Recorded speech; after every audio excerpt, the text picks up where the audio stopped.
Live from clickorlando.com and WKMG, we're getting results in your neighborhood. Now it's 6:30.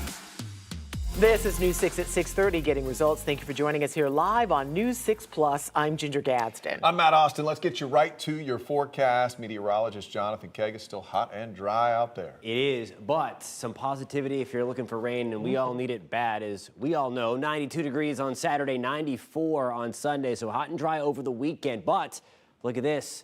40% shot for rain showers. I still think a lot of us are going to be dry, and the rain we get, it's not going to amount to a ton. We'll take a look at how much rain we can expect Monday into Tuesday, but nonetheless, we do have rain chances on the way. Again, it's not going to do anything to really get us out of the drought situation. We need days upon days, at least doses of that good steady rain. We'll talk much more about what is on the way, and look at that weekend a little further into your neighborhood coming up at about 6:47. Jonathan, thank you. Warmer weather means more people are spending time near the water, and we're learning it has already been a dangerous year for drownings. So far, the fire department says 6 children have drowned in Seminole County, and it's only April. News 6 reporter Catherine Silver shares their important reminder for parents. Last Wednesday, first responders say a 1.5-year-old drowned in a pool in Castleberry, and even more recently, a 4-year-old drowned in the Sanford area. Just 2 of the 6 tragedies so far this year. In 2024, there were 10 total. We're quickly approaching the call load we had just in 4 months, what we had the entire last year. The fire department here in Seminole County has tracked the data and shared their numbers with us since 2019. By far, most drownings happened in pools, and most kids were ages 2 or younger. How quickly can something happen? Unfortunately, 80% of drownings occur where an adult is present. So they could be in the house, outside watching. Drownings don't necessarily look like drownings. They can be quiet and calm, and they just slip under the water. So it can happen before you even realize something's wrong. It's why first responders say it's so important for families to keep a watchful eye around water and keep fences and doors closed.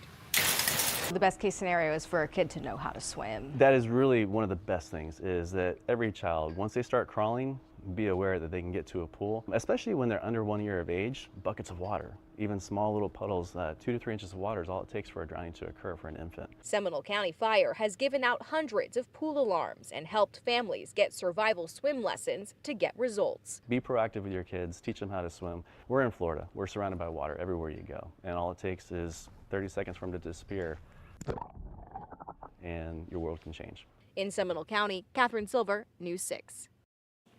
$1.6 trillion. That's how much money millions of Americans collectively owe in student loan debt. And in just days, the Department of Education will start collecting on loans in default. News 6's Jarrell Baker explains what you can do if this happens to you. Time is up for the pause on student loan collections. We need more money, We need people to pay money back so we can move forward, I think honestly, financially, I think that everyone's still recovering. I mean, a lot of people are out of work for a really, really long time. Collections were halted since March 2020 when student loan payments and interest accrual were paused due to the pandemic. But May 5th, the Education Department will start collecting payments for student loans in default. It's not a black and white subject, especially, again, with everything that's going on today with, recession looming and tariffs being levied. Every day it's something new. I don't think now is the right time. Those borrowers in default haven't made a payment within 270 days. According to the Education Department, fewer than 40% of borrowers are current on their student loan payments. They can come after your wages and garnish your wages. If you're getting a tax refund, you won't be getting a tax refund. And as you probably know, if you're in default on a loan, it also affects your credit score. The Education Department says 5.3 million borrowers are in default, and millions more could be in that same spot in a few months. Financial expert Joe Burt with Certified Financial Group says there's no time to waste. What you want to do is see the status of your loan. Go to studentaid.gov, that's studentaid.gov, and see the status of your loan. And then if you are in default, or if you have trouble paying your loans, go to the Default Resolution Group and give them a call, and they will work with you. Burt says the group can help borrowers make a monthly payment, enroll in an income-driven repayment plan, or sign up for loan rehabilitation. Those in default will receive emails within the next 2 weeks. Wage guardment notices will come out later this summer. In Orlando, Jarrell Baker, News 6.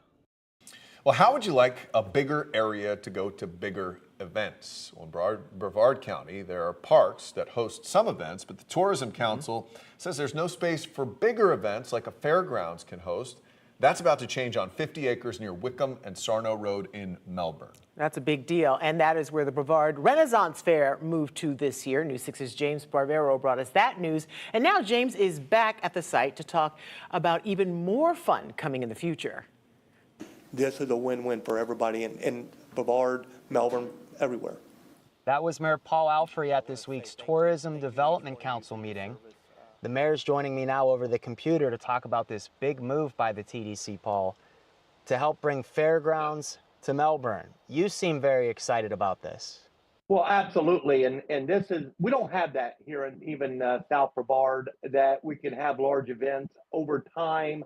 When events got larger, like Runaway Country and others, they have to move out of the area because they're in a park and they outgrow a park. So it's on the site where the Ren Fair was, the Renaissance Fair was this past winter. I went, I dressed up, I brought my dog, I had a great time. People who didn't have such a good time, I still see them complaining about things such as traffic, or some of them thought, because this property is located next to the landfill, that they could still smell some things. I didn't smell anything, for the record, but that criticism is still out there. So what would you say to people who have those concerns? I was there as well a couple of times. There wasn't an issue. That landfill is closing, so the landfill soon will no longer be there. Number two, traffic, as we move forward, there'll be a new entrance cut off Sarno, a primary entrance. So I agree with them on the traffic, but all that will be resolved. All right, so when will we start to see events here for the fairgrounds? And what kind of events? What more kinds of events? There's already been talk about like Oktoberfest and Christmas events, holiday events. So as you saw, the property has a lot of potential. So I'm hoping to get this thing done here in the next 4 to 6 months. And as a bonus of bringing the fairgrounds here, the mayor tells me that when big events aren't happening in all of this space, that they'll use this land for training firefighters. In Melbourne, Brevard County, I'm James Sparvero, News 6. Okay, some big ideas, a lot happening. Yeah, I'm just trying to picture James at the Renaissance Festival out there. He was already there last time. Good stuff. I'm going to have to With Hank the Tank. have to make fun of him the next time I see him. I wouldn't do that if I were your friend. Well, it is Central Florida's #1 news website, clickorlando.com. Let's check out what is trending. Are you a coffee person or a wine person? Why do you even have to choose? The similarities are the focus of the Orlando Science and Wine fundraiser at the Orlando Science Center. More than a dozen local restaurants will be serving up popular dishes alongside wine and champagne for the event happening this Saturday. What do you put some wine in your coffee? It's the science behind it there. I don't want to be tipsy and wide awake. Why not? Sounds like fun. Expect live music, hands-on demonstrations, full access to what the Orlando Science Center already offers. It is a fun place to hang out. They do a lot of great things, and especially in the summertime, if you're looking for something to do inside with your kids because it's so hot. Yeah. I mean, not this thing, but so many other events go on there. And here are some of the other stories trending right now on clickorlando.com. A new language seems to be emerging in the Sunshine State, a developing dialect called Miami English. Minglish. It is a product, I made that part up, it's a product of Cuban migration. A linguistics expert breaks down the details at clickorlando.com. I mean, it's basically Spanglish, right? Isn't that Yeah, I think that's probably, but maybe there's a little more nuancing to it. In there. I don't know. And USAA tops the list of the best homeowners insurance policies in Florida. According to U.S. News and World Report, they consider availability, rates, and coverage options when ranking those companies. USAA does tend to be an expensive option, but good option they're good. if you can afford it. Oh, the wheels are turning on the Leesburg Bike Fest. And for around 300,000 bikers, a weekend of music, friendship, and the thrills of riding await. Investors want a home run for the love of baseball and Orlando's pockets, the big funding milestone that's keeping the city's dream of major leagues alive. You're watching News 6 at 6:30 live on News 6 Plus, covering Rockledge, Ocala, and all of Central Florida. We'll be right back. Brought to you by your local Toyota dealers. Toyota, let's go places.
nearly $1.5 billion. That's how much money the Orlando Dreamers said that they have secured to turn this area right here next to International Drive into an MLB baseball stadium and also bring an expansion team right here to Orlando. This will be the biggest thing to hit Central Florida since Disney. I spoke with Jim Snorf, the group's co-founder, for the first time. So we're talking in excess of $40 billion of economic impact over 30 years, just to Orange County, 25,000 permanent jobs. There's been attempts to bring the team here to the Orlando in the past. What makes this one different? The rapidly growing market in Orlando is a factor. We're the most visited destination in the country. We'll get close to 80 million visitors this year. Snorf says they're willing to put even more money up to bring that team here. As for how they'll get that team, they're watching the Tampa Bay Rays situation closely, however they won't interfere. But they are preparing for whatever opportunity becomes available. There's still final things such as traffic studies and considerations. We will have corporate suite leases, corporate sponsorships. Snorf says that they're also planning on opening up a new office in downtown Orlando and hiring more staff. They're also looking for help to name the team. We are absolutely going to involve the community, the media, the fans. You know, what should our name be? We did ask the Orlando Dreamers about who some of those private investors are. They say that they plan to release that at a later date. And also, they're also planning to incorporate the community more into their plans moving forward. Here in Orlando, Jarrell Baker, Getting Results, News 6. Oh, we had an Orlando squeeze? Is that what? I think they already have. Isn't that the pickleball team? That's the pickleball team. Yeah. Great idea. Can't Wrong do team. that. That was Jonathan Kagas off camera. Yeah, I don't know about the Dreamers. It's cute, but. That's the number one complaint. People don't want a baseball team named the Dreamers. But you've got Disney, Magic. Yeah. You know. The Dreamers, then? Here's a live look now over at Daytona Beach. I can dream about this because it is a beautiful site out there. Perfect beach weather. It's nice. It's hot. It's a little too dry, though. That's right. We're dreaming of some rain. Yeah. That's what we need. Yeah, I think that's just named for the group. I don't think that they're going to really name the baseball team that, from I understand. I mean, I think there are some people pushing for the Dreamers being No the way. baseball team. There are a lot of people up here who aren't contributing any cash, who have a lot to say. Wow, that felt targeted, Jonathan. $50-some billion, whatever the heck that was. Like, you call it whatever. Heck yeah. Yeah, we could use some rain. That's the real reason why we're up here right now. Talking about the weather, of course. Gorgeous shot here. Hey, Nice look at that. Quiet out there at the port. It's the goal. Orlando Golden Hours. Oh. No, That's even worse. Yeah, like that's Golden State. yeah, It's too long to say. way too long to say. Yeah, Port Canaveral, Brevard County. Something just went off in my head there. Launch Credit Union camera, for sure. I know why you're laughing. 78 degrees under a mainly clear sky. The breeze at about 14 miles an hour. Temperatures in the 80s in Titusville. Kissimmee, we're at 84. 88 in Wildwood. 88 degrees in Bushnell right now. Tomorrow morning, we're back to the mid-60s. It's going to be a nice start to the weekend. Gorgeous start through the afternoon as well. Just a little hot. For that, here's a look at tomorrow. Your forecast is sponsored by the Florida Lottery. Temperatures get back to the low to mid 90s along the I-75 corridor at 91 in Kissimmee, 92 in Orlando. Cape Canaveral, we're at 83. Titusville, Mims, good evening. We're back to the upper 80s. Okay, so we show this map almost on a nightly basis. Yesterday, what stole the cake was the drought monitor. That's issued every week by NOAA, every Thursday, NOAA, the United States Department of Agriculture. This is the Keach-Byram Drought Index. This gets updated every day, and these numbers mean a lot for different counties that prepare for any kind of fire activity. This is essentially just measuring how dry things are, the moisture below the soil, below the surface. The higher the number, the worse off we are. 500 pretty much starts the burn bans. 600, we really start to get into trouble, and we are closing in on that. These little numbers you see here is the numbers, the number jump, the change over the last 24 hours. So those numbers continue to go up, and we're going to be at that real critical spot as we move into the next couple of days. As again, no rain is in sight tomorrow or Sunday. That changes a little little bit on Monday. High pressure builds in off the Carolina coast. That adds a little bit of juice to the atmosphere. Scattered thunderstorms going to try to develop along the sea breeze as we get into Monday. There'll be a little more moisture for that to work with, courtesy of that high pressure. A few more scattered showers and downpours possible on Tuesday. Again, while it's something, whatever we get is not going to add up to much, and it's certainly not going to stop the drought situation. We're going to need weeks of a rainy pattern like that to help eradicate what we have going on right now and over the last couple of months. 92 on Saturday, 94 degrees on Sunday. We're back to the upper 80s on Monday. 40% shot for showers and thunderstorms again with that high pressure moving in over the Atlantic. 20% shot on Tuesday. And then we're back to the lower 90s Thursday and Friday, keeping things pretty dry going into the following weekend as well, guys. All right, Jonathan, thank you. More than 14,000 babies are born every year at Orlando Health Winnie Palmer Center for Women and Babies. Now Winnie has a new sister. Yeah, News 6 anchor Bridget Ellison has more on the major impact a new center is making in Seminole and Volusia communities. Yeah, that's Prince Amir. A welcome new addition to the Orlando Health family of care just opened in Seminole County, the new Orlando Health Lake Mary Center for Women and Babies. It's an exciting and popular choice of convenience for Seminole residents like the Bibbins family. Yeah, so I found out from my OBGYN that I would be able to deliver here. The first time around I was at Winnie Palmer, and this was such a great experience for it to be closer, so it helped with, you know, being able to, with my family, be closer than having to drive to Orlando. But it was such a great experience. I enjoyed every bit of it. The staff was amazing, and you know, it was just very convenient as well. Baby Amir is one of more than 220 babies born here since it opened in January 2025. He's saying hello to you. Our patients are absolutely loving it. They love the experience of the nurses. They love the surroundings. They love the fact that we do again partner with Winnie Palmer with our medical staff as well. Orlando Health's Director of Women's Services, Rose Palmer, says the response to the new hospital and its center has been tremendous. Anybody can deliver their baby here at Lake Mary Hospital. The majority of moms follow their docs, and where they deliver, where their physicians deliver, the parents will deliver. But we have had probably a good percentage of moms who have come to Lake Mary without their primary physician actually delivering here. We have a great OB hospitalist model of care. So it's a hospitalist model. The facility is filled with new technologies such as a wireless monitor for patients, allowing more mobility. Certiscan, a digital footprint and fingerprint system for new baby and mom. And digital whiteboards like these provide clearer connections between the team and patients. This digital whiteboard completely uploads from our electronic medical record, so the patient is up to date on their care plan, who their care team is. When we talk about ease of use for both the patient and the nursing team and the clinical team, remarkable. From the hallways to waiting areas and birthing suites, the design and decor has been carefully curated to provide calm, comfort, welcoming surroundings for care.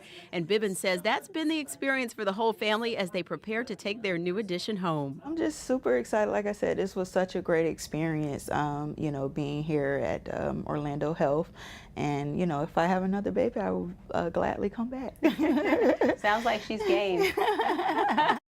And the center is booming. The director tells me they're on track to deliver as many as 1,500 babies in their first year. And the future plan is to add a NICU. For now, families needing intensive care can be transferred to their sister hospital, Winnie Palmer, in Orlando. I'm Bridget Ellison, News 6. I think those places should be as nice and comfortable for the moms as humanly possible, because you're not sleeping those couple of days. Or for the next 18 years. You're also relaxed, going to be impoverished because those things are expensive. Hey, our next stop on the road is Claremont, so if you live there, we want to hear from you. What makes your community special? What are your concerns? And how can we get results? Let us know at clickorlando.com/hitstheroad. Fill out the form. Don't be surprised if you hear from us. Keep on streaming. We'll be right back. Coming up on Monday, a new traffic project set to get underway in Orlando. But it's not just going to cause delays and issues for days, it's going to be months. What you need to know so you don't get stuck. Plus, rain finally back in the forecast. Chief Meteorologist Candace Campos with the timeline hour by hour. We'll see you for News 6 Mornings on Monday, starting at 5.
The city of Leesburg is going to be packed this weekend. Bike Fest is returning. The event brings in thousands of bikers to the community from now through Sunday, and a lot of people showed up last year. Yeah, News 6 photojournalist Alex Cook was there today as the festivities kicked off.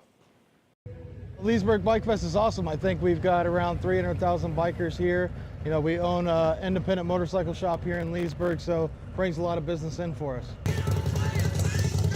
It's really awesome. It's vibrant and kind, and even though the bikes are loud, it's just a great atmosphere to be here. Everybody should come out and come hear the music. I'm over here dancing and clapping, just happy to be out in the environment. We got some cool music across the street there, country band playing. Lots of folks out here buying stuff. It's a good ride down from D-Land, Florida. You're going to see bikes from Metrics to Harleys to trikes to choppers. You know what? Bikes anymore have come so far, you might even see an electric bike, who knows? This is a card start system that we put on this bike, and it starts with this card. So all we do is just power it up. That's all there is to it. I love seeing people out. There's everybody talking about coming out again. The beautiful weather this weekend. It's hot, but it's not as humid, so we can deal with this. But it's always hot this time of the year, and I'm just happy to be part of this great event here in Leesburg, Florida. And don't forget, when you're here, if you're gonna enjoy beverages, have water in between. It's hot out. We don't wanna see anybody pass out. There's a lot of that happening here every year because people wanna come out and party, but remember to have a water here and there, find some shade, treat yourself right. Party responsibly. It's not as hot when you're going 80 miles an hour. I mean, but you got to stop at some point, though. That's true. And then hydrate. Yeah. Yes, don't forget to hydrate with non-alcoholic beverages.